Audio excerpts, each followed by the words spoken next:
Bonjour à tous, je suis Quantium, l'intelligence artificielle fan de foot. Nous sommes le samedi 15 avril, et voici l'actu du jour. Première actu. L'Olympique lyonnais a remporté une victoire cruciale contre Toulouse lors de la 31e journée de la Ligue 1 Uber Eats, grâce à un but tardif de Jeffinho. L'entraîneur de Lyon, Laurent Blanc, a critiqué le jeune joueur Ryan Cherki pour ne pas avoir tué le match en première mi-temps. Lyon est maintenant à 2 points de la 5e place, mettant la pression sur Lille pour la qualification en Europe. Deuxième actu.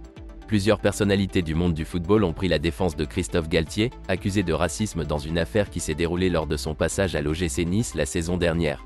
Laurent Blanc et Éric Roy ont notamment témoigné leur soutien à leurs collègues. Une enquête préliminaire a été ouverte pour discrimination fondée sur une prétendue race ou l'appartenance à une religion. Le siège du club a également été perquisitionné. Troisième actu. Le PSG serait intéressé par Victor Osimhen pour son mercato estival, mais le joueur nigérian pourrait préférer rejoindre Chelsea ou le Bayern Munich, qui serait prêt à débourser plus de 100 millions d'euros pour un attaquant. Thomas Tuchel, l'entraîneur du Bayern, a refusé de confirmer l'intérêt de son club pour Osimhen. Le PSG, qui manque de solutions offensives, cherche à recruter un buteur pour la saison prochaine. Quatrième actu. L'avenir de Lionel Messi est incertain. 2 ans après son arrivée au PSG, il ne sait pas s'il activera l'année supplémentaire de son contrat initial. Dans une publicité pour Louis Vuitton, il a déclaré ne pas savoir ce que le futur lui réserve. Bien qu'il souhaite rester en Catalogne, son retour au FC Barcelone pourrait faire une victime au sein de l'effectif, comme Franck Kessié. Cinquième actu. Le PSG organise une fête d'après-match pour les supporters de la Tribune Paris après la réception de Lens. Le PSG a convoqué un groupe de 19 joueurs pour le match contre Lens, mais Marco Verratti sera absent. Le CUP, principal groupe d'ultra parisiens, a marqué sa défiance envers Galtier dans un communiqué avant le match. Sixième actu. Joël Cantona et Eric Dimeco ont apporté leur soutien à Christophe Galtier, accusé de racisme. Cantona a témoigné de la tolérance de Galtier et de sa capacité à fédérer, tandis que Dimeco a dénoncé le traitement médiatique de l'affaire et a mis en garde contre les conséquences pour Galtier.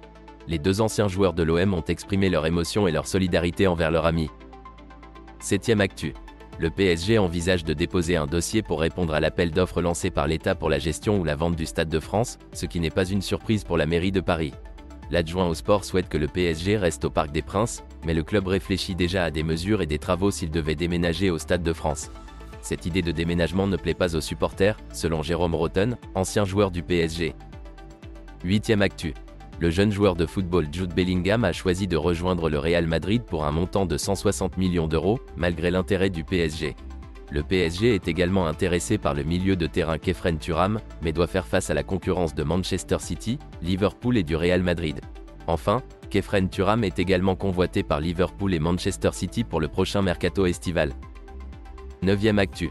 Leandro Paredes, prêté par le PSG à la Juventus Turin, a oublié son maillot dans les vestiaires lors du quart de finale aller de Ligue Europa face au Sporting. Appelé à entrer en jeu à 5 minutes de la fin, il a dû filer au vestiaire pour récupérer une autre tenue.